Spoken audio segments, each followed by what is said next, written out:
തുറന്നേ. ഓ കൂവി വിളിക്കണ്ട, തുറന്നു. എന്താ മണിയെ, സന്ധ്യ ആവുമ്പോഴേക്കും ഇതൊക്കെ പൂട്ടി ബന്ധസ്വാക്കണോ? വേണ്ട, പകലൊക്കെ പൂട്ടിയിട്ടിട്ട് സന്ധ്യയാകുമ്പോ തുറന്നിടാം. ദേ ആരാ കേശവ? ഇത് കുഞ്ഞിരാമൻ. നമസ്കാരം.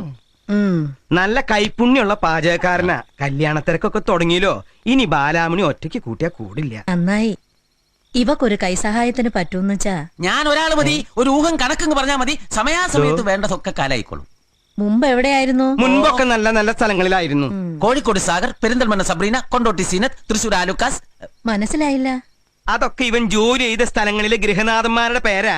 കോഴിക്കോട്ട് സാഗർ അവിടത്തെ വലിയ ഡോക്ടറാ, പെഡിയാട്രീഷ്യൻ ബൽരാജ്. ഓ, തൃശൂർ ആലിക്കാസ് എന്ന് പറഞ്ഞ എഞ്ചിനീയറാ. സ്റ്റേഡിയം കെട്ടിയില്ലേ, PW ഗസ്റ്റ് ഹൗസ്, കളക്ടറെ കിട്ടി, ജഡ്ജിനെ കിട്ടിയില്ലേ. ഡോ ഹോട്ടലിൽ നിന്ന് കാര്യം പറയരുന്ന് പറഞ്ഞിട്ടില്ലടോ ശപ്പ. ഇയാൾക്ക് എവിടെയാ കിടക്കാനൊക്കെ സൗകര്യം? അത് ഞാൻ പത്തായപ്പുറയുടെ പിന്നിൽ ശരിയാക്കിക്കോളാം. വാടോ കുഞ്ഞിരാമ, നാളെ തൊട്ട് നിനക്കൊരു സഹായാവും മണിയെ. പോരെ? എന്താ ഇത്? താൻ എന്തോടോ ഈ കാണിക്കണേ? ഞാൻ അമ്മായിന്റെ കാല് പിടിച്ച് അമ്മായിയുടെ കാല് എന്താ കേശവൻ നായരെ? എന്താന്നുള്ളത് കണ്ടില്ലേ ഉണ്ണിയമ്മേ?